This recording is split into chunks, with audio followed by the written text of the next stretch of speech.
So hello everyone, in today's video we are going to discuss the summary, themes and characters of Clear Light of Day written by Anita Desai. My name is Ekta Mukkal. आप देख रहे हैं Literature by Logic, our very own English literature channel. So let's start. So this novel Clear Light of Day was written by Anita Desai in 1980. Its setting is Old Delhi and few scenes are also from Hyderabad. Its genre is domestic fiction and its narrative style is third person narration. इसका structure होगा non-linear. That means sometimes we can see the story is revolving in the present and sometimes it is going back in the past. सो इस novel की story चार भाई बहनों के इर्द गिर्द घूमती है कि किस तरीके से उन लोगों का जो बचपन था वो काफ़ी ज़्यादा ट्रॉमेटिक था, उन लोगों ने काफ़ी ज़्यादा हार्डशिप्स फेस किए एंड बाद में जाके अपना इंडिविजुअल डिफरेंट डिसीजंस उन्होंने लिया, जिसकी वजह से इन चारों की ही ज़िंदगी बहुत ज़्यादा डिफरेंट हो जाती है एक दूसरे से. एंड वी ऑब्ज़र्व कि किस तरीके से एक सिबलिंग का दूसरे सिबलिंग से किसी रीज़न की वजह से ग्रज होता है एंड वो कैसे आगे चल के उन चीज़ों को रिजॉल्व करते हैं. तो ये स्टोरी पास्ट एंड प्रेजेंट में बार बार घूमती रहती है. We will understand the whole summary but before that we will look at the character list. So हमारा सबसे इम्पॉर्टेंट कैरेक्टर है इसमें बिमला, जिसको हम शॉर्ट में बिम भी बुलाएंगे. बिम जो है एक हिस्ट्री की टीचर है, अनमैरिड है, इंडिपेंडेंट है, बट ये अपने सबसे छोटे भाई बाबा का ध्यान रखती है क्योंकि वो ऑटिस्टिक है. ओके, नेक्स्ट कैरेक्टर इज तारा. तारा जो है तीसरे नंबर पर आती है. ओके, तारा भी इन लोगों के साथ ही रहती थी. इनके पेरेंट्स की डेथ हो जाती है तो उसके बाद ये रियलाइज़ करती है कि ये बहुत ज़्यादा इन लोगों से बंधी हुई है, बहुत ज़्यादा सेंसिटिव लड़की है, ये इतना ज़्यादा इंटेलिजेंट नहीं है बट यह अपने लिए डिसीजंस लेना जानती है. तो ये बकुल नाम का एक इंडियन एम्बेसडर होता है, उसके साथ शादी कर लेती है एंड वहाँ से फिर ये अब्रॉड चली जाती है. तो ये एक तरह से अपनी फैमिली को थोड़े से बुरे हालातों में छोड़ के चली जाती है, जिसकी वजह से बिमला इससे बहुत ज़्यादा नाराज़ रहती है. नेक्स्ट इज राजा. राजा जो है सबसे बड़ा भाई होता है. इनके फादर की डेथ के बाद ही was supposed to take care of the family, but वो भी थोड़ा सा सेल्फिश हो जाता है एंड वो जो है बहुत ज़्यादा उर्दू की पोइट्री करने में बिलीव करता है, मतलब उससे बहुत ज़्यादा इंटरेस्ट होता है कि मैं उर्दू की पोइट्री करूँ. तो उनका जो लैंड ऑनर होता है वो एक मुस्लिम होता है एंड वो भी उर्दू का लेक्चरर होता है. तो वो उनके साथ ज़्यादा रहना पसंद करता है एंड उनको आइडलाइज करता है instead of focusing on his family. Next is Baba. Baba जो है ऑटिस्टिक है एंड सबसे छोटा इनका भाई है. Next is aunt Meera. Meera मौसी भी ये बच्चे इन्हें बुलाते हैं. तो जो इन बच्चों के एक्चुअल पेरेंट्स होते हैं ना, वो इन पे बिल्कुल भी ध्यान नहीं देते. वो ज़्यादातर गैम्बलिंग एंड गेमिंग वगैरह करने पे ध्यान देते हैं क्योंकि ये अच्छे खासे फाइनेंशियली वेल ऑफ फैमिली होती है. तो ये थोड़े केयरलेस पेरेंट्स होते हैं इनके. तो जो इनकी मदर होती है चारों बच्चों की, वो अपनी बहुत दूर की कज़न होती है कोई मीरा नाम की, उसे बुलाती है कि तू वैसे भी विडो है, गरीब है, तो तुझे यहाँ पर फाइनेंशियल हेल्प मिल जाएगी, तुम हमारे साथ आके रह ले. अब ये जो मीरा होती है इन बच्चों का बहुत अच्छे से ध्यान रखती है. बट अब धीरे धीरे क्या होता है, ये मीरा भी नशे में डूबने लग जाती है एंड लास्ट में जाके इसकी भी जो है डेथ हो जाती है. अब ये बच्चे एक बार फिर से बिल्कुल अकेले हो जाते हैं क्योंकि इनके पेरेंट्स की भी जल्दी डेथ हो जाती है एंड मीरा की भी डेथ हो जाती है. Next character is Haider Ali, जो कि इनके घर का लैंडलॉर्ड है, मुस्लिम है एंड जो राजा है वो काफ़ी ज़्यादा इससे इन्फ्लुएंस्ड रहता है कि भाई इसी को आइडलाइज़ करता है, अपनी फैमिली पे इतना ज़्यादा ध्यान नहीं रखता. एंड जब हैदर अली बाद में जाके हैदराबाद शिफ्ट होगा तो राजा भी उसके साथ जो है चला जाता है अपनी फैमिली को छोड़ के. Next character is Bakul. Bakul जो है तारा का हस्बैंड है and he is India's ambassador to US. Next is Mishra brothers and sisters. तो जो ये मिश्रा फैमिली होती है ये इनका नेबरहुड ही होता है. तो यहाँ पे तारा कई बार जाया करती थी इन लोगों के साथ, उसका अच्छा मन लगता था. अब ये जो वैसे बच्चे होते हैं मिश्रा फैमिली के, ये जब छोटे होते हैं तो काफ़ी टैलेंटेड होते हैं, म्यूजिशियंस होते हैं और बाकी सारी चीज़ों में भी ये काफ़ी ज़्यादा टैलेंटेड होते हैं. लेकिन जैसे जैसे बड़े होते हैं ना तो इनका करियर ग्रोथ एज सच हो नहीं पाता. इनफैक्ट ज़्यादातर का जो है डाइवोर्स हो जाता है रियल लाइफ. पूरी की स्टार्टिंग में दिखाया जाता है तारा जो है वो अभी अभी अब्रॉड से वापस आई है, अपने हस्बैंड बकुल के साथ अपने घर जाती है वो डायरेक्टली बिमला के पास, जो सबसे बड़ी बहन है, उससे मिलने के लिए. तो बिमला को वो देखती है कि अभी भी जो बिमला है वो इंडिपेंडेंट है, उसने कहीं शादी नहीं की है and she is a history teacher now. Now. And वो अपना जो सबसे छोटा भाई है इनका, बाबा, उसका ध्यान रखती है, क्योंकि बाबा मैंने बताया था ऑटिस्टिक चाइल्ड है, वो अपना ध्यान खुद से नहीं रख सकता, इनफैक्ट वो बोल भी नहीं सकता, तो वो सिर्फ अपना गर्दन हिला करके ऐसे हाँ हूँ मैं इस तरह से सिर्फ जवाब देता है। एंड पूरे टाइम जो है वो ग्रामोफोन पे ना म्यूज़िक सुनता रहता है। तो एक बार उसे ग्रामोफोन की जो निडल है वो टूट जाती है एंड वो एकदम से घबरा जाता है कि उसने कितनी बड़ी गलती कर दी। अब वो घबराहट के मारे बाहर सड़क पे भागने लग जाता है एंड फिर से वो उसे रियलाइज़ होता है कि उसने ये भी बहुत बड़ी गलती कर दी, तो वो वापस घर में आता है। तो ये सारी चीज़ें उसकी लाइफ में चल रही होती है कि वो बहुत ज़्यादा स्ट्रगल करता है। एंड जो बिमला होती है उसके मन में एक बहुत ज़्यादा ग्रज होता है उसके भाई राजा के लिए, क्योंकि राजा जो है अपनी रिस्पॉन्सिबिलिटी छोड़ के हैदराबाद चला गया था ये देखने की वजह कि उनके पेरेंट्स के चले जाने के बाद अब इस फैमिली को कौन संभालेगा। As a man he should have taken the responsibility, but उसने किसी भी चीज़ की फ़िक्र नहीं करी, वो अपना सेल्फिश होके जो है हैदराबाद चला गया। एंड वहाँ से उसने इनफैक्ट लेटर भेजा बिमला को कि देखो ये इसका जो लैंड और लॉर्ड था ना, लैंड लॉर्ड था, मकान मालिक था हैदर अली, वो अब गुजर चुका है। So I am the new landlord now, I am the new owner now and you have to pay me the rent. चाहे तुम बढ़ाना मत ये रेंट, उतना ही रखना, पर मुझे पैसे ज़रूर दे देना। ये बात बिमला को बहुत ही ज़्यादा बुरी लगती है कि भाई हम लोग रियल ब्रदर सिस्टर है एंड तुम्हें रिस्पॉन्सिबिलिटी लेना तो दूर की बात, you are so money minded, so selfish कि you are more after the rent of this land instead of taking care of this family. अब तारा भी ये जब सारी बातें जानती है तो उसे भी बुरा लगता है, but she tries to convince Bimla कि चलो कोई बात नहीं, जो भी हुआ उन सारी बातों को भूल जाओ एंड राजा की बेटी की शादी है, we must attend the wedding, क्योंकि हम लोगों का आपस में चारों भाई बहनों के अलावा और कोई नहीं है ऐसा जिनके साथ हम अपने फ्यूचर देख सकते हैं। तो बिमला को वो काफ़ी कन्विंस करने की कोशिश करती है, बट बिमला जो है बिल्कुल भी मानती नहीं है and she is very angry from all the past happenings that has happened. In fact वो तारा से भी बहुत ज़्यादा नाराज़ होती है क्योंकि वो भी उन्हें मुश्किल वक्त में छोड़ के चली गई थी and she decided to marry Bakul instead of taking care of the family.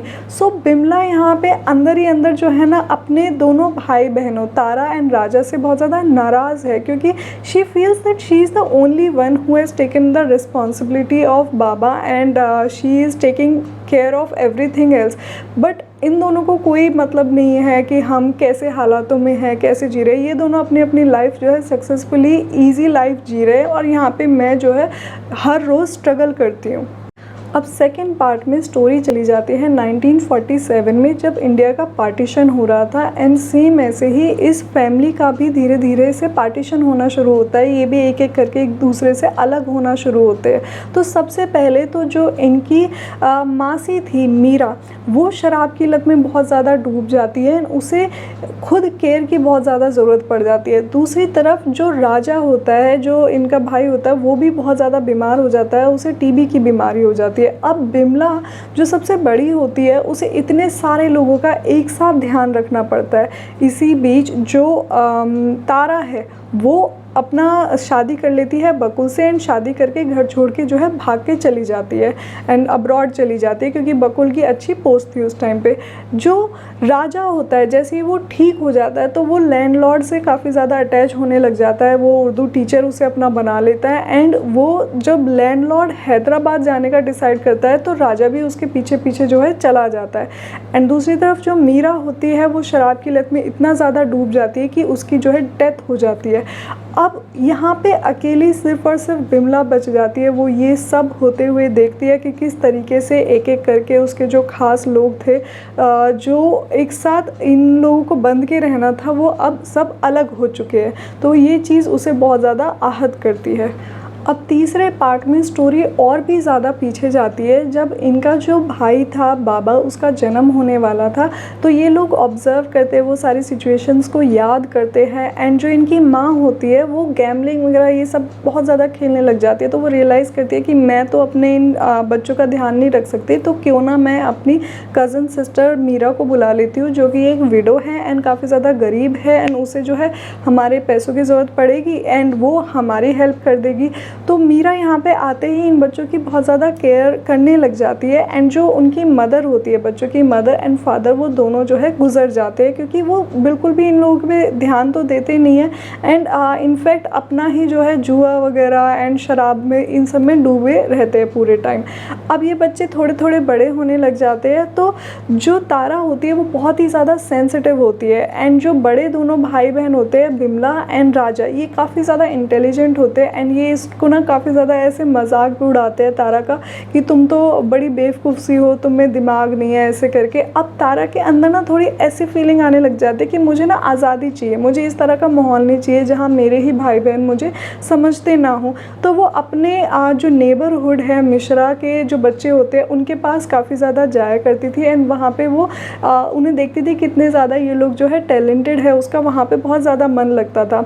अब ये लोग याद करते हैं कि उस टाइम पे किस तरीके से ये एक कुएं के पास में खेला करते थे, जहाँ पे इनकी जो गाय थी वो डूब गई थी एंड उस गाय की डेथ हो गई थी। तो ये सारे इंसिडेंसेस ये याद करते हैं। एंड किस तरीके से ये जो दोनों बहनें होती है, बिमला एंड तारा, ये अपना जो भाई राजा है उसके कपड़े पहन लिया करते थे। एंड ये लोग ऐसा फील करते थे कि इस सोसाइटी में जो मेल होना है वो कितनी बड़ी प्रिविलेज की बात है, कि आपको ना एक अलग तरीके से ही ट्रीट किया जाएगा। एंड बीइंग अ फीमेल आप बहुत इन्फीरियर हो, एंड आपको इतनी ज़्यादा जो है तवज्जो कोई देता नहीं है। अब लास्ट पार्ट में स्टोरी दोबारा से प्रेजेंट डे पे आती है, जब तारा जो है बिमला को बहुत ज़्यादा मनाने की कोशिश करती है कि देखो जो कुछ भी हुआ उन सबको भूल जाओ, एंड एक बार दोबारा से फैमिली में हमें यूनियन बनानी चाहिए, एक दोबारा से प्यारा बॉन्ड बनाना चाहिए। तो बिमला जो है बिल्कुल भी इसके बात से सहमत नहीं होती, वो अपना उस गुस्से को अंदर रखती है। एंड गुस्से में जो है बाबा के ऊपर भी बहुत ज़्यादा चिल्ला देती है। एंड जब तारा चली जाती है तो बिमला जो है मिश्रास के घर में कोई इवेंट होता है उसे अटेंड करने जाती है। वहाँ पे वो ऑब्ज़र्व करती है कि किस तरीके से ये जो भाई बहन थे, इन लोगों ने बुरा टाइम तो देखा एक टाइम के बाद, बट फिर भी ये लोग एक दूसरे से बहुत ज़्यादा जुड़े हुए हैं, एक दूसरे के साथ है। तो वहाँ पे वो फैमिली बॉन्ड को थोड़ा सा और गहराई से समझती है, इंट्रोस्पेक्ट करती है खुद ही खुद, कि भाई जो कुछ भी हो जाए ठीक है, हर घर में कलेश होते हैं, हर घर में प्रॉब्लम्स होती है, बट इसका मतलब ये नहीं कि हम ज़िंदगी भर इन रिश्तों को जो है पूरा नेगलेक्ट कर देंगे, तोड़ के चलेंगे। तो फाइनली बिमला जो है इसे माफ़ करने का सोच लेती है एंड तारा को बोलती है कि ठीक है तुम राजा को जो है यहाँ पे लेकर आना, एंड वो मुझसे बात करे अच्छे से, तभी जो है मैं उसे माफ़ करूँगी। एंड फिर मैं उसके जो बेटी है उसकी शादी में भी चली जाऊँगी। इसी के साथ हमारी जो नावल है ये ख़त्म होती है। Now we will look at the important themes of this novel. तो सबसे पहले है हमारा फैमिली एंड एस्ट्रेंजमेंट। देखो फैमिली तो आप लोगों को पता ही होगा कि ये परिवार की स्टोरी है, बट ये वर्ड एस्ट्रेंजमेंट क्या है? एस्ट्रेंजमेंट वो होता है जब आपके फैमिली में या फिर आपके फ्रेंड्स के बीच एक अच्छे फ्रेंडली टर्म्स ना हो, आप एक दूसरे से वार्तालाप ना करते हो, एक दूसरे को जो है देखना पसंद ना करते हो। काफ़ी बार ऐसा होता है कि परिवारों में इस तरह का जो है लड़ाई हो जाती है, कलेश हो जाते हैं कि फिर बहुत क्लोज जो रिलेशंस होते हैं वो भी एक दूसरे को देखना पसंद नहीं करते। इसी सिचुएशन को हम एस्ट्रेंजमेंट बोलते हैं। Next is memory and time. तो इसमें जो है इनकी यादें दिखाई गई है कि किस तरीके से पुराने टाइम में ये लोग किस तरह से रहा करते थे। इनके बहुत अच्छे दिन थे जब इनके पेरेंट्स थे, इनकी मीरा मासी थी, बट धीरे धीरे सब कुछ जो है अलग हो गया। एंड किसी किसी की लाइफ में थोड़े से ऐशो आराम भी आए, किसी की लाइफ थोड़ी और प्रॉब्लमेटिक बन गई। Next is forgiveness and reconciliation. तो यहाँ पे दिखा है कि एंड में अगर आप माफ़ कर दोगे तो आपके दिल का ही जो है बोझ हल्का हो जाएगा। एंड जो इतने प्यारे रिलेशंस होते हैं उसमें कोई भी ऐसे एक दूसरे के लिए ना हार्ड फीलिंग्स नहीं होनी चाहिए। Next is partition and cultural change. तो इस स्टोरी में हमारा इंडिया का पार्टीशन भी दिखाया है एंड किस तरीके से कल्चरली चेंज आ जाता है इंसान के जीवन में जब वो एक कल्चर से दूसरे कल्चर में जाने का डिसाइड करता है। फॉर एग्जांपल राजा, पहले वो हिंदू होता है, फिर वो मुस्लिम कम्युनिटी को ज्वाइन कर लेता है। Next is gender roles. तो एक ये बहुत इंपॉर्टेंट थीम है कि भाई बिमला से ही ज़्यादा एक्सपेक्ट किया जा रहा था कि तुम ही जो है इसका केयर टेकिंग करोगे, अपना जो छोटा भाई है, इंस्टेड ऑफ राजा। अगर राजा से वो एक्सपेक्टेशंस शुरू से बनाई जाती कि you are the man, you have to take care of this family, and बहुत ही स्ट्रांगली उसके ऊपर वो डाला जाता कि नहीं, you can't leave this family like this, तो शायद से वो इतना फ्रीली अपने सब कुछ छोड़ छाड़ के नहीं चला जाता। बिमला भी जा सकती थी, बट उसके अंदर वो फीलिंग बहुत ज़्यादा कह सकते हैं इनकलकेटेड थी कि नहीं, I have to stay here because maybe I am a female, I have that more feeling towards my family, तो उसकी वजह से वो रुक गई। एंड वहाँ पे जेंडर रोल्स भी आते हैं। Next is डेके and stagnation. तो यहाँ पे दिखाते हैं जो उनका घर होता है ना पुराना, जहाँ पे वो रहा करते थे, जब एक बार वो घर बहुत अच्छा था एक टाइम पे, अब उसकी हालत जो है बहुत ही स्टेगनेंट हो चुकी है, बहुत ही बुरी हालत हो रखी है, जर्जर हालत में वो घर है। तो ये घर जो है उनके रिलेशंस को डिपिक्ट करता है, एक तरह से सिम्बॉलिकली यूज़ किया गया है कि इनके रिलेशंस भी एक टाइम पे बचपन में बहुत अच्छे हुआ करते थे, बहुत स्वीट रिलेशंस थे, बट धीरे धीरे टाइम के साथ आते आते इनके रिलेशंस जो है सार हो गए काफ़ी ज़्यादा। So now we have reached the end of this video. I hope you have understood this whole summary, themes, characters and everything related to this novel. If you have liked it, so please give me a like and also subscribe to this channel if you haven't done so already. So मिलते हैं हमारी next video में, तब तक के लिए take care, bye bye.